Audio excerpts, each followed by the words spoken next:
വൈരക്കുപ്പ ടൗണിലെ ഒരു ദേവസ്ഥാനമാണിത്. വൈരക്കുപ്പയാണ്.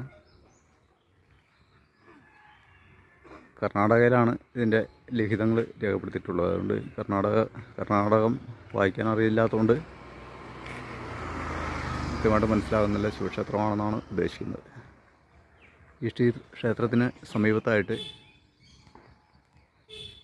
ഇത്തി അരയാൽ പേരാലിൽപ്പെടുന്ന ഒരു വൻ വൃക്ഷമുണ്ട്. ഈ വൃക്ഷത്തിൻ്റെ തണലിലാണ് ഉച്ച സമയത്ത് ക്ഷേത്രം ഉള്ളത്. ക്ഷേത്രത്തിനോട് ചേർന്ന് മറ്റും വൃക്ഷങ്ങളെല്ലാം ഉണ്ട്. എപ്പോഴും ക്ഷേത്രത്തിൻ്റെ പരിസരം നല്ല കുളിർമയുള്ള ഒരു അന്തരീക്ഷമാണ്.